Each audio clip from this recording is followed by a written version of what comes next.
नमस्कार, मैं हूं अशोक वर्मा। आप देख रहे हैं टीवी 20 न्यूज।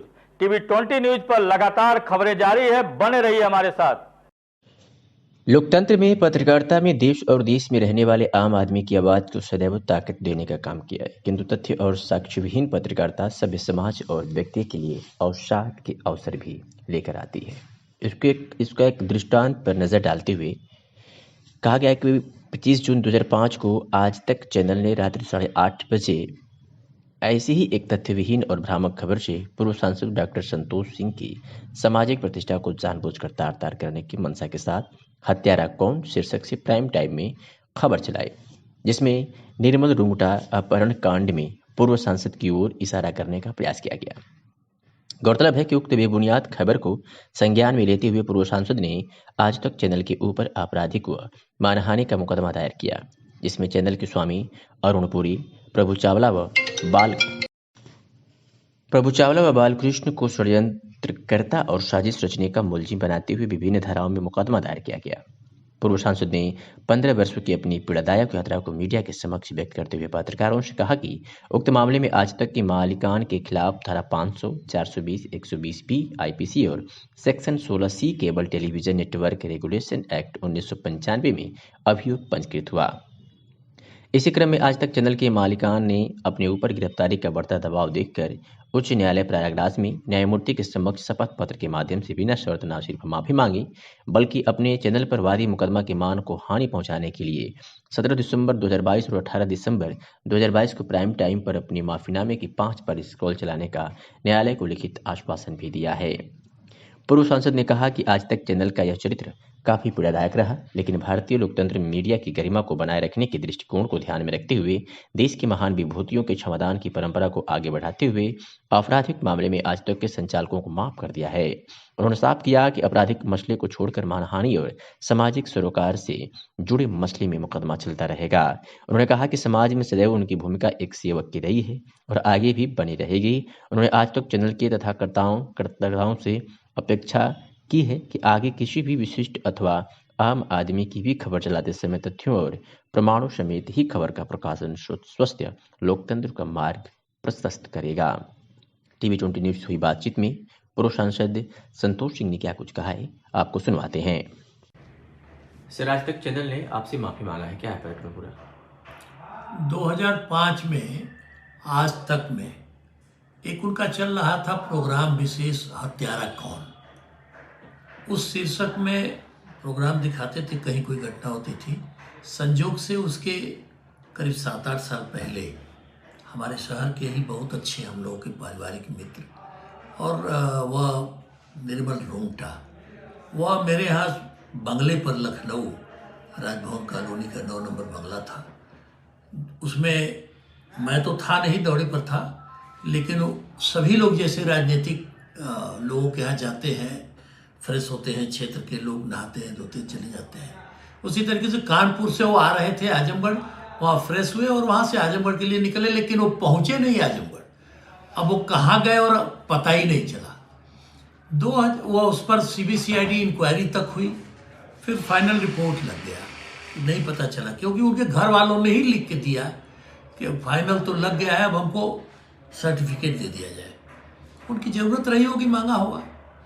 लेकिन उसके 5 साल बाद 2005 में आज तक में ये प्रोग्राम चलाए जिसमें इस प्रकरण को दिखाए, तो कोई बात नहीं, लेकिन उसमें ये दिखाए कि आखिरी समय वह डॉक्टर संतोष कुमार सिंह के आवास पर गए और फिर वहाँ से निकले, तो कहाँ गए नहीं पता नहीं चला। तो सवाल यह है कि कोई किसी के बंगले पर जाता है, चाहे रुकने, नहाने, धोने या ऐसी सुविधा के नाते, तो कोई उसके घर थोड़ा पहुंचाने जाता है कि जो आया हो चलो उसको घर छोड़ के आते हैं। अब वो गए तो कहाँ गए, अब ये तो वो लोग बता सकते हैं जो लोग, पता नहीं चला। ये इन्होंने दिखाया कि वो संतोष सिंह एक अच्छे दोस्त थे उनके, तो इंगित कर रहा था, लग रहा था ऐसा जैसे मेरा हाथ हो उसमें। मैंने इस पर बजाय किसी से बात किए, पढ़ने के बाद क्रिमिनल डिफेमेशन सूट दाखिल किया और 15 साल तक यह चलता रहा। उनको नोटिस हुई अरुण पुरी जी जो इसके मालिक हैं, प्रभु चावला जी और बालकिशन जो इंटरव्यू लिए थे, और वो हाई कोर्ट में अब डिसीजन हुआ है, डेट पड़ती रही, बहस होती रही। उन लोगों ने बिला शर्त माफ़ी मांगा कि हमसे गलती हुई और यह खबर गलत चली। तो हमने एक बड़ा दिल दिखाते हुए, जज भी हमसे कहे कि देश की परंपरा रही, बड़े लोग माफ़ कर देते हैं, तो हमने महसूस किया, मैं खुद ही संसदीय प्रणाली का व्यक्ति हूँ और संविधान और न्यायालय में यकीन करता हूँ। अगर उस परंपरा को कायम करने की बात, बढ़ाने की बात रही, तो मैंने एक्सेप्ट कर लिया कि ठीक है, माफ़ कर दिया जाता है।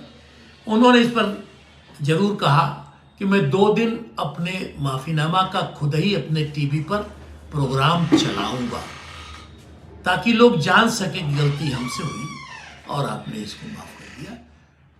और वह कल भी चला, आज भी चला, सॉरी कल नहीं, आज चला 8 से 8:30, अभी चलेगा 2 से 2:30, और फिर कल चलेगा 8 से 8:30 शाम को और 10 से 10:30 रात में।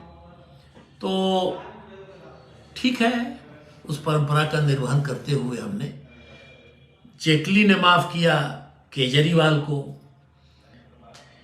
सोनिया गांधी ने माफ़ कर दिया राजीव गांधी के हत्यारों को। तो आज तक चैनल से अगर कोई, किसी भी मीडिया से कोई राजनीतिक आदमी का द्वेष हो ही नहीं सकता। ये तो डेमोक्रेसी के 4 खंभे हैं। सबसे बड़ी व्यवस्थापिका है, फिर न्यायपालिका है, फिर कार्यपालिका है, फिर मीडिया है।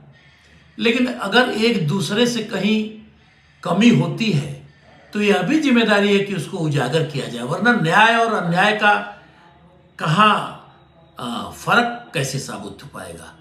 तो ये दोनों खंभों में कहीं अगर दिक्कत आती है तो इसका फैसला तो अदालत ही कर सकता है, और वह सबसे सर्वोच्च जगह है। इसलिए मैं गया, और आज भी मुझे आज तक या मीडिया से कोई द्वेष नहीं है, कोई मेरा ईर्ष्या नहीं है, कोई मतभेद नहीं है। लेकिन वह घटना बिना परखे, बिना जांचे, बिना सच्चाई के इस तरीके से दिखाना जैसे किसी के चरित्र हत्या हो, मैं इससे सहमत नहीं था।